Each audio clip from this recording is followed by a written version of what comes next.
Section 2-8, you're going to be solving absolute value equations and inequalities. And I'd like you to be able to solve compound inequalities and write and solve absolute value equations and inequalities. So let's first talk about what a compound statement is. That's a statement made up of more than one equation or inequality. And we're going to talk about a couple of compound statements. The first one is disjunction, and that is a compound statement that uses the word or, and it's going to be true if and only if at least one of its parts, and just change that R to is true. A conjunction is a compound statement that uses the word and it is true if and only if, and circle or underline, put a star next to that word all. So all of its parts have to be true. So here, at least one for or, here, all of its parts for and. When you're using the inequalities, think of great or goes with these two inequalities, and less than and goes with less than or equal to. So here, at least one must be true because it's or.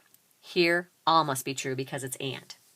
Okay, we have 3 examples here of compound inequalities, and you've already solved inequalities, so you just use the same techniques as you're solving. And then remembering, if you're multiplying or dividing by a negative number, you reverse the inequality. So this has the word or, so only one has to be true, this one or this one.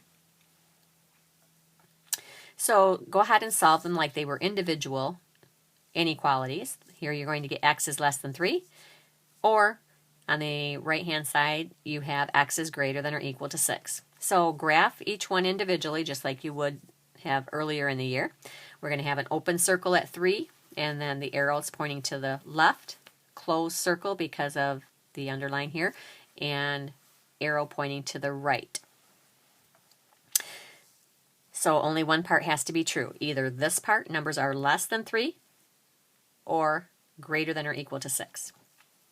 The next one, compound inequality, has the word and in it. So here, both or all, all have to be true, but there's only 2 here, so actually it's both.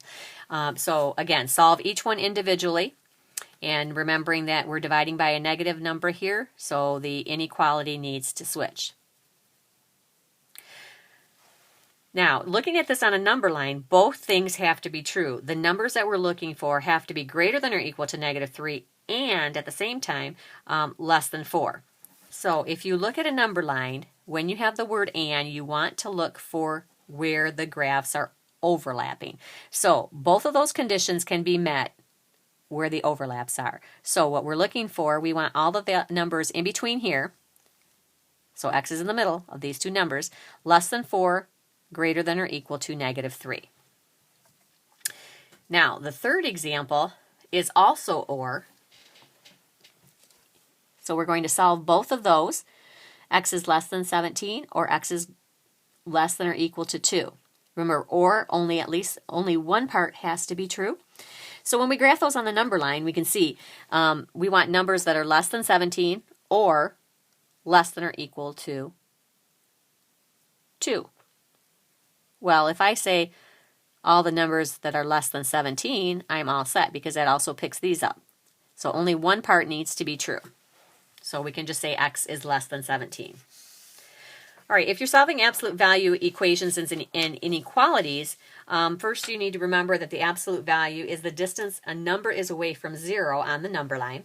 So if we're talking about equals 3, here with the absolute value equals 3, we're talking about -3 and +3. They're both 3 units away from 0 on the number line.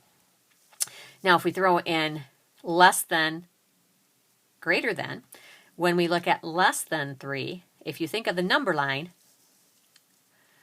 this is and. So it means both conditions have to be true. So what numbers can we plug in here so that they're less than 3? Well, if we take the absolute value of any of the numbers in between -3 and 3, not including -3 and 3, those will work in our inequality. When we take the absolute value of -2, it's less than 3. Absolute value of +2, less than 3.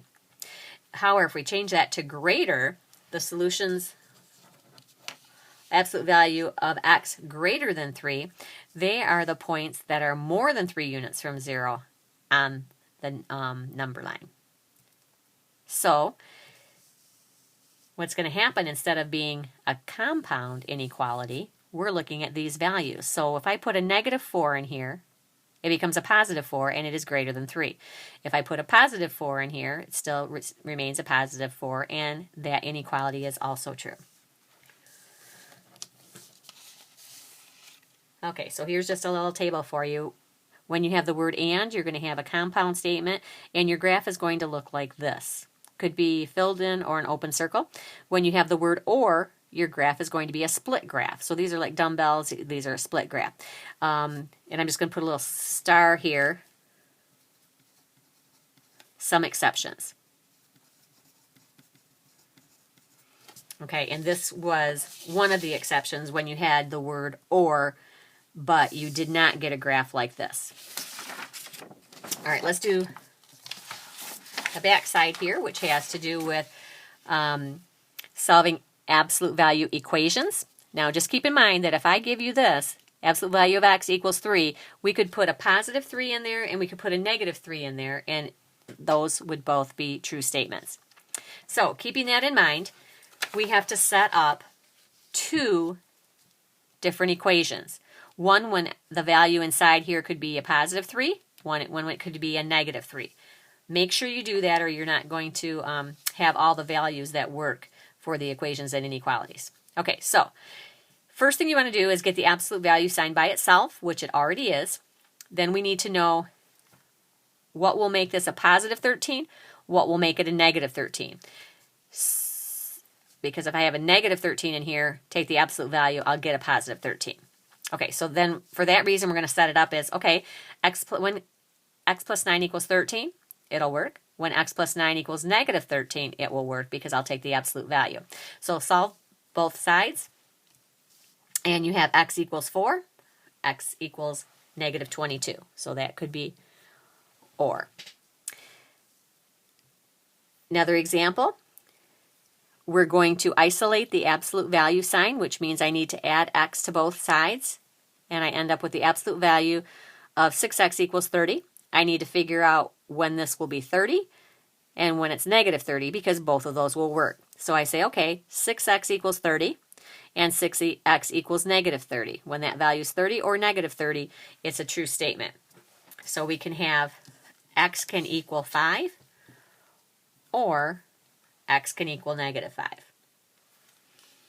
Now I have on this side, this one is not 4 and -4, because sometimes I just have students say, oh, okay, I just have to solve one. I put a positive and a negative here. But that's not the case. Here it was 4 and -22. So make sure you set up 2 sides. Isolate the absolute value and then solve. All right, now we're going to solve, that was absolute value equations. Now we're going to do inequalities, and here are the steps. All right, so we're going to solve and graph each absolute value inequality. This one's an or, so we will probably have a split graph unless it's an exception like we had on the other side. So absolute value sign is by itself. We need to split this up into 2, just like we did with equations. But what happens is when we change this to a negative, we're going to have to reverse the inequality for the second side. So for that reason, we're going to set it up as drop the absolute value and set it up just like you did with the equation. Greater than 12. Don't change anything except taking the absolute value sign away. On the second side, though, we're going to drop the absolute value, and then we're going to flip the inequality and switch the sign of the number. So that's the added step. Here, we just had the +13 here, -13. But think of when you change the number to a negative, you're basically multiplying or dividing by a -1, so that's why the inequality has to switch. Okay, so solving each side here, we end up with x is greater than 4 or x is less than -1. So when we graph those on the number line, we have x is less than -1, x is greater than 4, and those are our dumbbells, or split graph, and that one's not an exception. Going to the next one, we need to isolate the absolute value. So we're going to subtract 36 from both sides. So always isolate the absolute value first and then split it into two questions.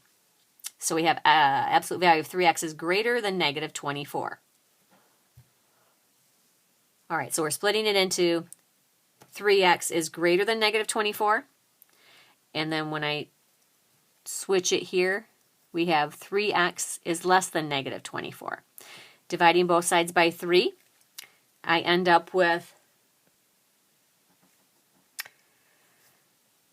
all right, so solving each one of these inequalities, I'm dividing by 3, and I have x is greater than negative 8, x is less than negative 8. Now, this is an or statement, so only one of them has to be true. If it had said, if it would be and, then both of these would have to be true. So I want all the numbers that are greater than negative 8, so that goes this way. All the numbers that are less than negative 8, that goes that way. So we've basically covered all the numbers on the number line, one or the other. So for this one, it's going to be all real numbers. So that's another exception. Oops, I have it off the screen here. So that one's going to be all real numbers. So generally, if it says and, it's going to be a dumbbell graph. So more like this, unless there's an exception. And if it says or, it's going to look like this, unless it's one of our exceptions. Okay, you have 4 questions to try on your own.